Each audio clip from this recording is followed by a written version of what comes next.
परिक्रमा में कुछ लोगों को आश्रय परिक्रमा वासियों को नहीं मिल रहा है। मतलब रात को जहाँ रुकना है वहाँ पे जगह नहीं मिल रही है। उसके लिए क्या करना चाहिए और कौन जिम्मेदार है? उसके लिए आप खुद ही जिम्मेदार है, परिक्रमावासी खुद जिम्मेदार है।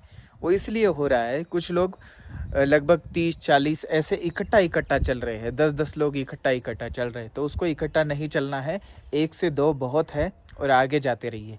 और आप सिर्फ आश्रमों में ही आश्रय क्यों ढूंढ रहे हैं? ये कोई आश्रम नहीं है। आश्रम बहुत पुराने हुआ करते थे।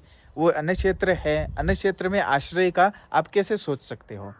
पहली बात तो परिक्रमावासी है आप, ज़रूरी नहीं कि आपको सुख सुविधा से ही जाना है, ऐसा मत जाइए। आपको अगर किसी गांव में धर्मशाला मिलती है तो वहाँ रुकते जाइए, अगर आपको मंदिर मिलता है तो वहाँ रुकते जाइए। ज़रूरी थोड़ी है सब कुछ सुविधा हो वहीं पे रुका जाए, ऐसा नहीं है ना।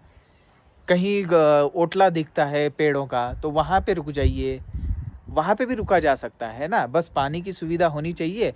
माँ तो नर्मदा जी के किनारे रुकेंगे तो कोई दिक्कत भी नहीं है, घाटों पे भी रुक सकते हैं। तो हमने ही ये सिस्टम बर्बाद कर चुके हैं।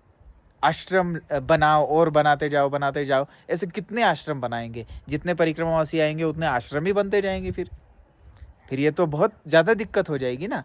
इसलिए आप आश्रमों में आश्रय लेने की मत सोचिए ज़्यादा। आप और जगह भी रुकते रुकते अकेले अकेले चलते रहिए, तब आपको किसी बात की कोई परेशानी नहीं होगी। अब जैसे आप मेरे भी चैनल पे आप देख रहे हो, राम राम इंडिया पे भी, तो मुझे किसी बात की चिंता क्यों नहीं हो रही है? और चिंता हो भी रही है तो बहुत क्षुल्लक बातें हैं। रात को रुकने की तो किसी को चिंता ही नहीं होनी चाहिए। इतना बड़ा खंड है तो रात को रुकने का कैसा दिक्कत हो सकती है? दिक्कत इसीलिए हो रही है कि आप आराम से और बहुत सुरक्षित तरीके से और सारी सुविधाओं से लैस तरीके से रुकना चाहते हैं। सारे ऐसे नहीं है, मैं मानता हूँ सारे परिक्रमावासी ऐसे नहीं होते। कुछ परिक्रमावासी नेचुरल परिक्रमा कर रहे हैं, ठीक है। और जिनको परेशानी हो रही है इन बातों का ध्यान रखेंगे कि आपको जहाँ जगह मिले, मंदिर हो गया, ओटला हो गया, धर्मशालाएं होगी, या तो फिर कहीं शेड ही हो गया, तो वहाँ से पूछ के आप वहाँ पे रुक सकते हैं। तब आपको कोई दिक्कत नहीं होगी, ठीक है। इतना ही मैं बोलना चाहता था। बाकी आप ये बात पहुँचाते रहिए आगे लोगों को, और परिक्रमावासियों को भी बोलते रहिए, तो किसी को कोई दिक्कत नहीं होगी।